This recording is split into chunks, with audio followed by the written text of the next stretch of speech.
पहिला प्रश्न जो आपण विचारला की मी जे वर्षा बंगल्यावर गेलेलो होतो त्याच्या संदर्भात मुख्यमंत्री महोदय, दोन्ही उपमुख्यमंत्री आणि कुठची बैठक झाली का, तर मी कुठच्याही बैठकीला गेलेलो नव्हतो. महाराष्ट्र राज्याच्या मुख्यमंत्र्यांकडनं उद्योग विभागाच्या कार्यक्रमासाठी मी वेळ घेतलेला होता. त्यांना काही ब्रीफिंग करायचं होतं. 1 ऑगस्ट हा MIDCचा वर्धापन दिन आहे आणि त्या वर्धापन दिनाच्या निमित्तानं यावर्षीपासून नव्यानं आपण एक उद्योगरत्न पुरस्कार आणि उद्योग मित्र पुरस्कार अशी 2 पुरस्कार शासनामार्फत देणार आहोत आणि ते देशामधले सगळ्यात प्रतिष्ठेचे पुरस्कार असतील. पहिल्या पुरस्काराला रोख 25 लाख रुपये, मानचिन्ह, सन्मानपत्र, शाल श्रीफळ असेल त्याचं स्वरूप असेल आणि दुसऱ्या याला 11 लाख रुपये, शाल श्रीफळ, सन्मानचिन्ह, मानपत्र असा त्याचा. नमा होमिओपॅथीमुळे हजारो पेशंट्स तर बरे झालेच आहेत, पण हजारो कुटुंबांना तुम्ही बरं करण्याचं पुण्य तुम्हाला मिळालं. नमा होमिओपॅथी, आरोग्य संजीवनी सत्काराचा भाग असेल आणि म्हणून 1 तारखेची वेळ घेण्यासाठी मी वर्षा बंगल्यावर गेलेलो होतो. आता हे पुरस्कार कोणाला जाहीर करावे यासाठी एक कमिटी नेमलेली आहे. कमिटीतनं 2-3 दिवसामध्ये ही नावं शासनाकडे प्राप्त होतील आणि या दोन्ही नावांची घोषणा स्वतः मुख्यमंत्री महोदय करतील आणि हीच विनंती करण्यासाठी मी वर्षा बंगल्यावर गेलेलो होतो.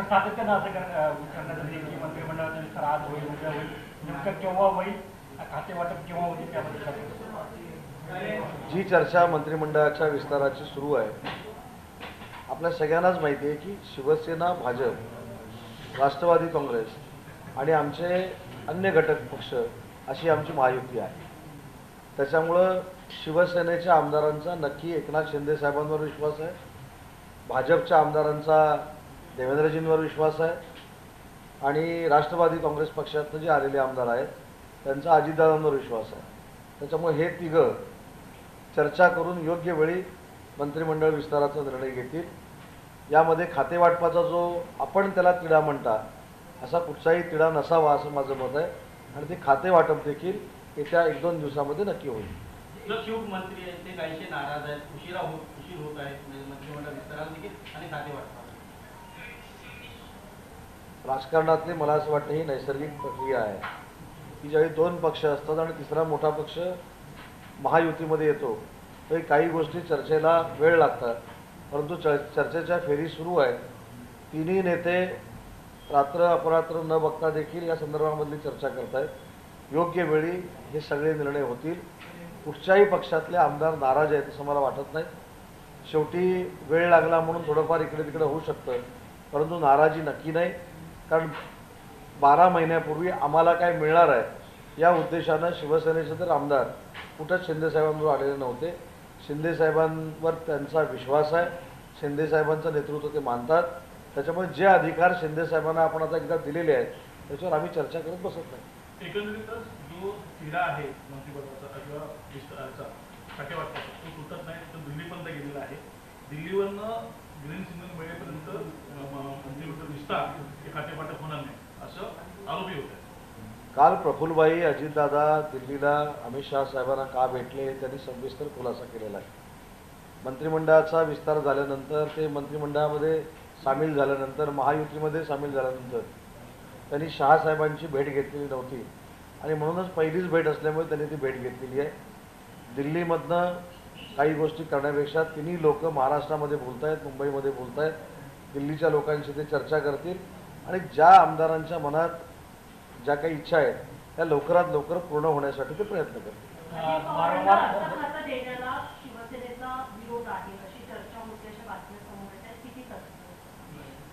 तथ्य नसलेल्याच बातम्या समोर येत आहेत.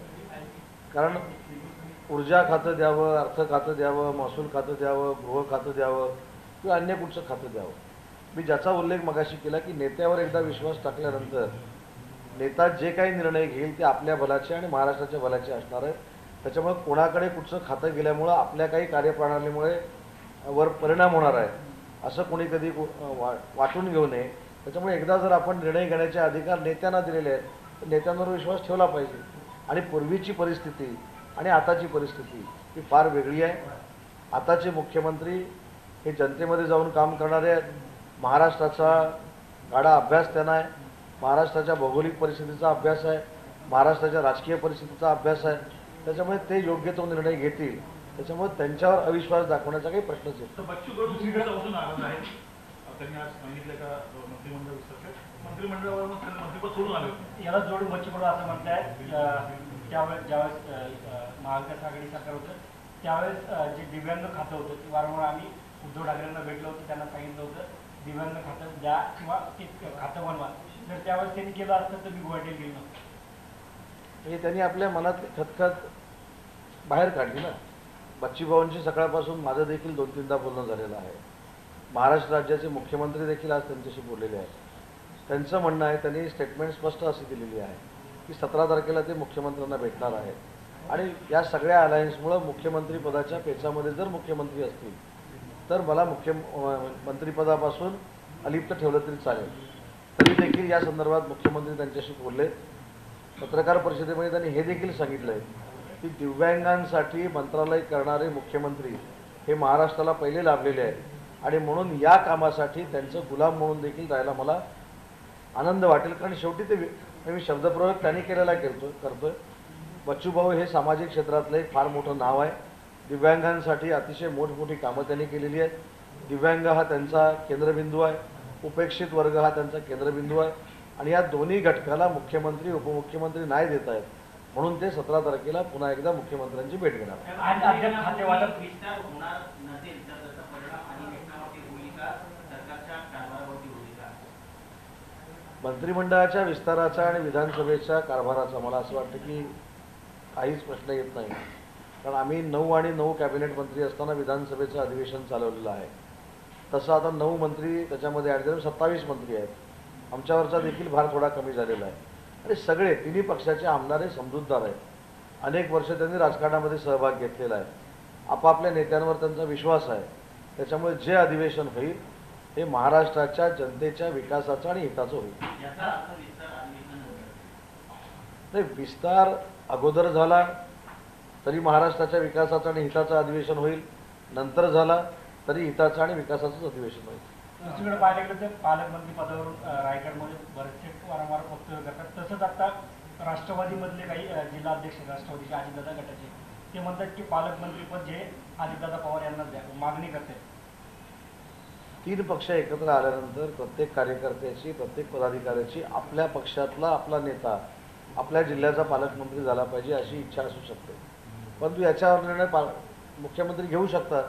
ज्याचा मी उल्लेख केला की 2.5 वर्षापूर्वीचं प्रमुख पद आणि यावेळेचं प्रमुख पद याच्यामध्ये जमीन आसमानाचा फरक आहे. भौगोलिक महाराष्ट्राची परिस्थिती, विधानसभेचा अभ्यास, लोकसभेचा अभ्यास, कोण आमदार कुठे निवडून आलेले आहेत, कोण आमदार कुठे निवडून येऊ शकतात, कोणाला कुठं पालकमंत्री केलं पाहिजे, या सगळ्याचा लेखाजोखा मुख्यमंत्री मोदयांकडे आहे. त्याच्यामुळे हे तिघं चर्चा करून पूर्ण महाराष्ट्रामध्ये समतोल राखतील याची मला खात्री आहे. भाजपाने आज 152 प्लसचा नारा दिलेला आहे. विधानसभेमध्ये 152 जास्त जागा आहे असं बावनकुळे म्हणतात. कसं बघताय? हा लोकशाहीतला एक भाग आहे. स्वतःच्या पक्षाच्या अधिवेशनामध्ये आपल्या लोकांमध्ये ऊर्जा निर्माण करण्यासाठी या सगळ्या गोष्टी केलेल्या असतील. जागा वाटपामध्ये देखील 3 नेते मंडळी बसून समन्वयाची भूमिका घेतील. त्याच्यामुळं 152 असतील, आम्ही कदाचित 100 प्लस म्हणू, अजून कोण 100 प्लस म्हणू, याच्यापेक्षा 3 लोक जे बसून निर्णय घेतील जागे वाटपाचा हा आमच्या दृष्टीनं महत्त्वाचा आहे. आणि या सगळ्या प्रक्रियेसाठी आजच आपल्याला माहीत असेल 12 जणांची समन्वय समिती नेमलेली आहे. आमच्याकडनं मी, शंभूराज देसाई, दादासाहेब भुसे, राहुल शेवाळे आहे. BJPकडनं मला असं वाटतं की बावनकुळे, सुधीर भाऊ, प्रसाद लाड आणि आशिष शेलार साहेब आहेत. आणि राष्ट्रवादी काँग्रेस पक्षाकडनं दिलीप वळसे पाटील, धनंजय मुंडे, भुजबळ साहेब आणि सुनील तटकरे अशी 12 लोकांची समन्वय समिती आहे. 12 लोकांच्या समन्वय समितीमध्येच अनेक प्रश्न सोडवण्याचा आम्ही प्रयत्न करू. शिवसेनेच्या आमदारांकडूनच अनेक तारखा देण्यात आल्या मंत्रिमंडळ विस्तारासंदर्भात की 2 दिवसात होईल, 3 दिवसात होईल, पण अजूनही विस्तार झालेला नाही. तर सगळ्यांना असा प्रश्न आहे की नेमकं काय अडकले किंवा का अडकले, त्याच्या मागे कारण काय? नाही, आमच्या आमदारांना देखील तुम्हाला भरपूर काम लावायला संधी मिळाली म्हणून त्या तारखाच्या तारखा देत असतील. पण मी देखील आज तुमच्या पत्रकार परिषदेमध्ये या तारखेला शपथविधी होईल असं सांगणं उचित ठरणार नाही. मी काल देखील स्टेटमेंट दिली, त्याचा काही लोकांनी विपर्यास केला. मी म्हटलं काही तासामध्ये होईल, पण पुढचं वाक्य कोणी दाखवलं नाही. मी म्हटलं 2 तास, 20 तास, 40 तास, 120 तास, 200 तास, 500 तास, किती तासाने होईल माहीत नाही. बाकीचे दिवसांमध्ये बोलले, मी तासांमध्ये बोललो.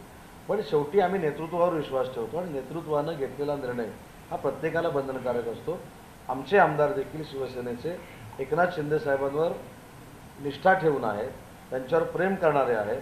अनेक लोकांनी सगळ्या उठावामध्ये काही अपेक्षा न घेता साहेबांचं समर्थन केलेलं होतं.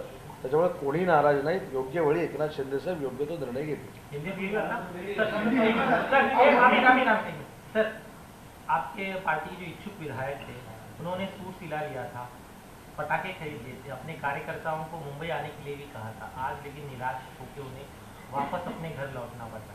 आखिर इतना अपमानजनक व्यवहार आपके विधायकों के साथ क्यों हो रहा है? नहीं, अभी मुझको तो मालूम नहीं किसने कोट सिला के रखा था, किसने पटाखे मंगाए थे, किसने पटाखे लगाए थे. एक है कि हम शिवसेना में काम कर रहे हैं, वंदनीय बाला साहब का विचार आगे लेके जाने वाली पार्टी में हम काम कर रहे हैं. उसका नेतृत्व एकनाथ शिंदे साहब कर रहे हैं और उनके ऊपर हमारे 50 एमएलए जो लोग हैं उनका विश्वास है. जो करेंगे वो हमारे अच्छे के लिए करेंगे, महाराष्ट्र के भले के लिए करेंगे. ये कॉन्फिडेंस हम सब में है. इसलिए हमारे जो 40 शिवसेना के विधायक हैं और अपक्ष जो 10 विधायक हैं उसमें कहाँ भी थोड़ी सी भी नाराजी नहीं है. सर, एक और चीज़, लेकिन जिस तरह का घटनाक्रम हुआ था उससे इम्प्रेशन एक ही हुआ है कि अब आप लोग जो है एनसीपी के दबाव में कुर्बानी देने के लिए तैयार हो गए. जो स्टेचर आप लोग का था इस गठबंधन में वो नहीं रहा, झुकने के लिए तैयार हो गए आप लोग. कल अजीत दादा अमित शाह से मिलकर है, अब आप लोग कुर्बानी दे रहे हैं उनके लिए. झुकेंगे तो नहीं, वो पिक्चर देखा है ना हमने सबने. एक तो बात ऐसी है कि ये झुकने का सवाल नहीं है. डेमोक्रेसी में जो अलायंस था उसमें अजीत दादा एनसीपी की पार्टी लेके आए हैं. अभी आने के बाद थोड़ा बहुत दिन लगेगा डिस्कशन में, बाकी कुछ नाराजी नहीं है, झुकने का भी सवाल नहीं है. और एक आप पॉजिटिवली लेना चाहिए कि जो 160 की 166 की हमारी संख्या थी वो हमारे शिंदे साहब के नेतृत्व में अभी 210 हो गई है. तो हमारा जो सरकार है वो फुल स्ट्रेंथ से काम कर रहा है, कॉन्क्रीट से काम कर रहा है. इसलिए कोई नाराज है, हमारी बार्गेनिंग पावर कम हो गई है, ये आपके सूत्रों का दावा है, हमारा नहीं. तो लेकिन आप लोग की जो ताकत थी, सर आप कह रहे कि अब सरकार के तौर पर नो डाउट आपकी ताकत बढ़ गई, लेकिन बतौर जो टीचर था शिवसेना का आप लोग जो बड़े भाई थे उसमें अब लग रहा है कि अजीत दादा के आने के बाद से अब वो बात नहीं रही. डोमिनेटिंग पोजीशन में अजीत दादा है, ना कि मुख्यमंत्री जी. आप अगर पिछले 2.5 साल का देख के अगर ये सवाल है तो तब नेतृत्व अलग था. अभी जो सीएम साहब है, अभी का जो नेतृत्व है उसको पूरा इंफ्रास्ट्रक्चर महाराष्ट्र का मालूम है, राजकीय परिस्थिति मालूम है, आगे कैसे जाना मालूम है, हर कॉन्स्टिट्यूंसी में किसका नाम चल रहा है ये मालूम है, किसका पार्टी का नाम चल रहा है ये मालूम है. तो अगर मैच्योर्ड ऐसा पॉलिटिशियन मुख्यमंत्री बन गया है तो ये झुकने का सवाल ही नहीं आता. लेकिन आखिरकार क्यों मामला अटका हुआ है? अगर मेच्योरिटी है तो मामला क्यों अटका है? पोर्टफोलियो क्या नक्सल का डिक्लेयर हो जाएगा अगले 24 घंटे तक, और उसके बाद अगर कोई विभाग इधर उधर होता है तो भी क्या आपकी विधायकों की नाराजगी होगी इसको लेकर? मैंने पहले ही बोला कि हमारे पार्टी तक का सवाल है तो हमारे पार्टी के सब विधायक एकनाथ शिंदे साहब के ऊपर विश्वास करते हैं, उनके नेतृत्व में हम काम कर रहे हैं. तो अगर नेतृत्व में डिसीजन लिया, जो कुछ डिसीजन लेना है वो हमारे भले के लिए रहेगा, महाराष्ट्र के भले के लिए रहेगा, उसमें नाराज होने की कोई बात नहीं है. और मेरे ख्याल से शिंदे साहब और हमारे सब एमएलए में बहुत अच्छी तरह से अंडरस्टैंडिंग है, अच्छी तरह से डायलॉग है. 24 घंटे में कभी भी हमारे एमएलए एकनाथ शिंदे साहब को मिल सकते हैं. उनका काम करने का जो तरीका है वो हमारे सब एमएलए लोगों को मालूम है, इसलिए नाराजी की बात ही नहीं है. लेकिन तीनों पार्टियों में क्या आपस में बातचीत नहीं बन पा रही है? क्योंकि लगातार गाड़ी कहाँ पे ऐसी फंस रही है जिसकी वजह से ये खाता बंटवारा हो या गाड़ी कहाँ भी नहीं फंस रही है. आप ही दिखा रहे हो कि गाड़ी वर्षा में आके गई, आप ही दिखा रहे हो गाड़ी सागर में आके, तो गाड़ी कहाँ भी फंसी हुई नहीं है. गाड़ी ऑन ट्रैक पे है, स्पीड से है और स्पीड से ही अलाइन चलेगा. और महाराष्ट्र के जो मंत्री है उनको समतोल से जो कुछ दिया जाएगा वो दिया सर, जाएगा। एक परसेप्शन ये बना है कि अगर खाते वाटप अगर इस समय कर दिया गया होता तो जो इच्छुक विधायक उम्मीद लगा के बैठे थे जिन्हें मौका नहीं मिलता वो मॉनसून सेशन के दौरान परेशानी खड़ी कर सकते थे। उस परेशानी को टालने के लिए जानबूझकर इसे पोस्टपोन किया गया है। नहीं, ऐसी कुछ भी बात नहीं है। मैंने फिर से मैं वो बात दोहराता हूँ कि हमारी जो पार्टी है शिवसेना वो एकनाथ शिंदे साहब के नेतृत्व में काम करती है।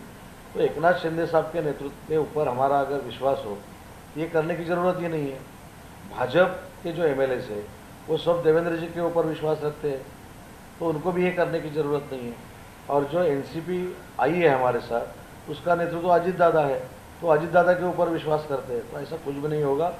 जो अपना सेशन चलेगा वो महाराष्ट्र के विकास के लिए और भले के लिए चलेगा। आपने कहा लगातार बैठकों का दौर चलता आ रहा है, हम खुद देख रहे हैं। फिर दिल्ली भी गए अजित पवार, लेकिन अभी भी ऐसा क्यों नहीं हो पाया कि पोर्टफोलियो अनाउंस नहीं हुआ अभी तक और कैबिनेट का एक्सपांशन का डिक्लेरेशन या कोई मुहूर्त नहीं निकल ये नेचुरल है, क्योंकि जब दो पक्षों के साथ तीसरा अलायंस में आ जाता है थोड़ा देर लगता है, लेकिन इससे आपको भी थोड़ा बहुत तकलीफ हो रहा है, मुझको भी मालूम है, लेकिन जल्द से जल्द जो खाते वाटप है हो जाएगा और उसका डिक्लेरेशन भी हो जाएगा। महाविकास आघाड़ी और महायुति में क्या अंतर है? नहीं, 152 सीट का जो मामला है वो उनकी पार्टी के मेरे ख्याल से कुछ एक उनकी बैठक थी, उसमें वो स्पीच देते वक्त बोले। लेकिन अभी एक समन्वय समिति भी तैयार हो गई है हमारे पार्टी से। मैं शंभूराज देसाई साहब, दादा भूसे साहब और एमपी राहुल शेवाली साहब उसमें हैं।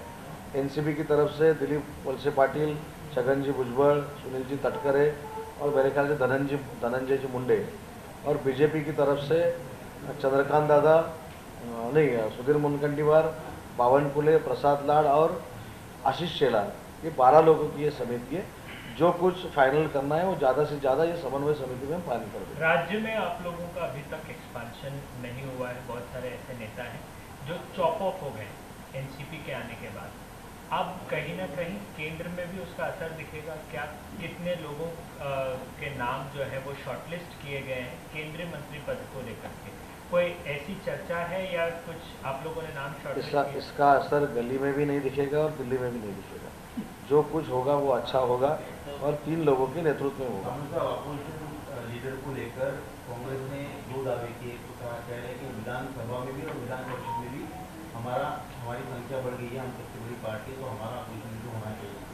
उनमें कहीं ना कहीं दावेदारी एमबीए में और कांग्रेस के भीतर उसको लेकर भी एक रखा कशी जाए। नहीं, उसके बारे में मैंने पढ़ा है कल कि विधानसभा अध्यक्ष ने एक बयान दिया है कि जिसका नंबर ज़्यादा रहता है उसका ही विरोधी पक्ष नेता होता है। ऐसा कुछ मैंने पढ़ा है और देखा है। तो कांग्रेस को मेरी शुभकामनाएं हैं कि और 25 साल वो विरोधी पक्ष नेता ही रहे, जल्द से जल्द दोनों जगह वो आ जाए और 25 साल वही रहे।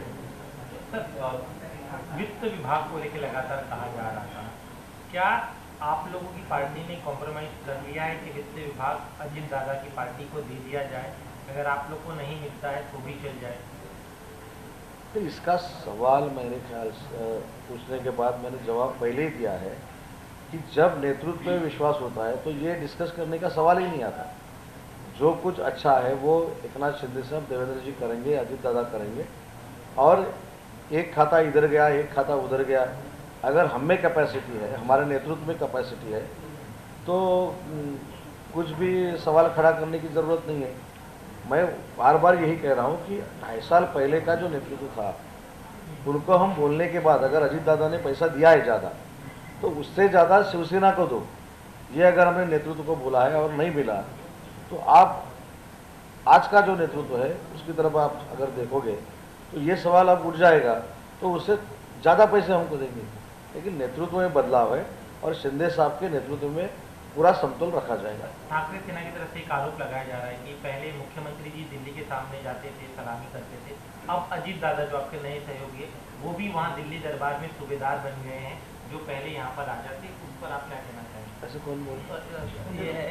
शरद पवार क्या की तरफ से? नहीं, अगर बची हुई जो महाविकास आघाड़ी है उसके बारे में अगर आप सोचें तो ये कांग्रेस का छोड़ो, लेकिन ये 2 पार्टी के नेताओं ने जो स्पीच दिया है रैलियों में उसका क्लिपिंग भी मेरे साथ है, मेरे पास है। संजय राउत साहब ने एक बार बयान दिया था कि मोदी जी को देश का पंतप्रधान क्यों होना चाहिए, वो कितने बड़े लीडर हैं और उनसे ज़्यादा लीडर वर्ल्ड में भी नहीं है। आपकी तरफ से हमने देखा है। वैसे राष्ट्रवादी के नेता जो है उन्होंने भी बोला है कि प्रधानमंत्री जी नरेंद्र मोदी जैसा काम करने वाला प्रधानमंत्री आज तक देश को नहीं मिला। ये बारामती में उनका स्पीच है।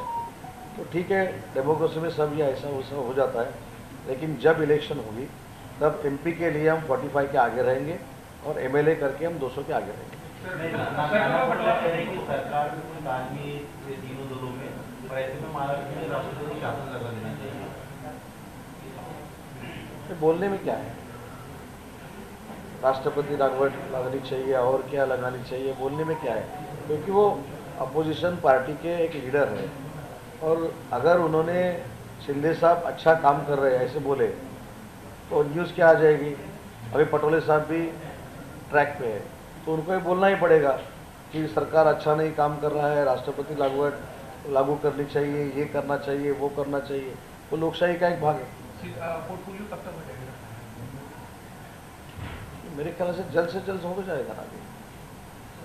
सर, नाना पटोले असं म्हणतात की महाराष्ट्रामध्ये राष्ट्रपती राजवट लागू करा, राज्यात अलिबाग 40 चोरांसारखी परिस्थिती आहे, जनता उपाशी, सरकार तुपाशी। नाना पटोले हे काँग्रेस पक्षाचे म्हणजे विरोधी पक्षातल्या एका पक्षाचे नेते आहेत, प्रदेशाध्यक्ष आहेत। त्यांनी जर एकनाथ शिंदे साहेब अतिशय चांगलं काम करतायत, गतिमान काम करतायत, क्रियाशीलपणे काम करतायत असं जर सांगितलं तर ते देखील इकडे ट्रॅकवर आहेत असं चित्र निर्माण होईल। त्याच्यामुळे विरोधक म्हणून त्यांनी ते विरोधकाची भूमिका मांडलेली आहे, पण त्यांच्या मनामध्ये देखील एकनाथ शिंदे साहेबांच्या नेतृत्वाखाली गतिमान सरकार चालू आहे हेच असणार आहे आणि ह्याची प्रचिती अजितदादांच्या महाविकास आघाडीमध्ये आल्यामुळे झाली। सर, लोकमान्य तिलक अवार्ड मिलने जा रहा है प्रधानमंत्री जी को, जिसका कांग्रेस विरोध कर रही है, कैसे देखते हैं? और क्या करिए, लोकमान्य तिलक अवार्ड अगर नरेंद्र मोदी साहब को मिल रहा है तो उसका स्वागत करना चाहिए, उसको विरोध क्यों करना चाहिए।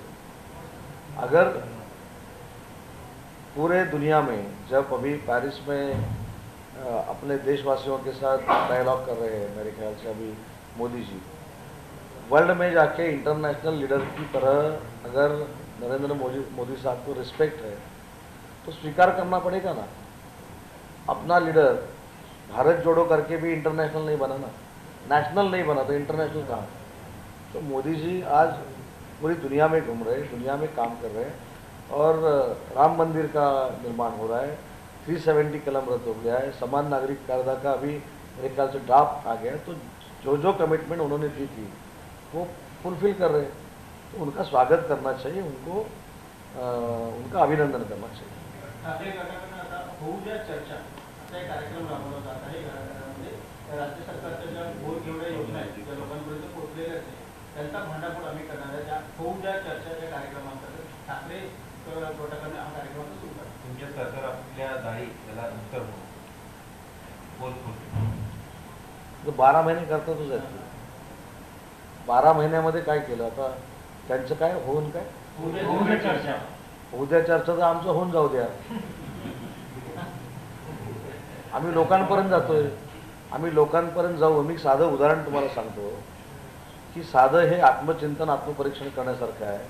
मुख्यमंत्री सहायता निधीतनं लाखो लोकांचे जीव वाचवता येतात, किती लाखो लोकांचे।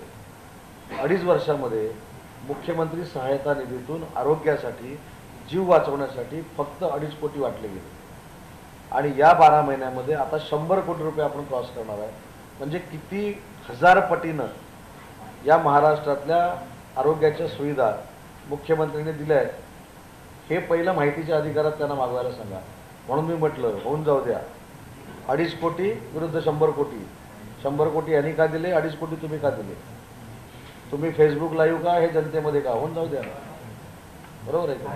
त्याच्यामुळे मला असं वाटतं की जी लोक चांगली काम करतायत त्यांना काम करायला दिलं गेलं पाहिजे। महाराष्ट्राचा विकास जर पुढे घेऊन जात असतील तर त्यांच्या पाठीशी उभं राहिलं पाहिजे आणि म्हणून हे कार्यक्रम जे आहेत हे निवडणुकीला समोर ठेवून कार्यक्रम आहे, त्याच्यामध्ये काही तथ्य नाही। मी माझ्या जिल्ह्यातलं एक उदाहरण देतो की आजपर्यंतच्या माझ्या रत्नागिरी जिल्ह्याच्या इतिहासामध्ये एका वेळी 100 3 व्हीलर अपंगांना कधीही कुणी दिलं नव्हतं. शासन या आपल्या दारीमधनं आपण दिल्या. माझ्याकडे मुख्यमंत्री रोजगार निर्मिती योजना आहे. मागच्या 2.5 वर्षापर्यंत वर्षाला 4,000 उद्योजक आपण बनवायचो. या 12 महिन्यामध्ये आपण 13,500 उद्योजक बनवलो. त्याच्यामुळे मला असं वाटतं की आम्ही तयार आहोत ना. आम्ही जे काही लेखाजोखा मांडलेला आहे, आता बचत गटासाठी आम्ही काम करणार आहोत, सरपंचांसाठी आम्ही काम करणार आहोत. त्याच्यामुळे आमच्या कामावर आमचा विश्वास आहे, आमच्या तिन्ही नेत्यांवर आमचा विश्वास आहे. आम्ही आमची केलेली कामं रात्री 12 वाजता देखील जनतेच्या समोर मांडू शकतो. धन्यवाद. विकासाचा ध्यास म्हणजे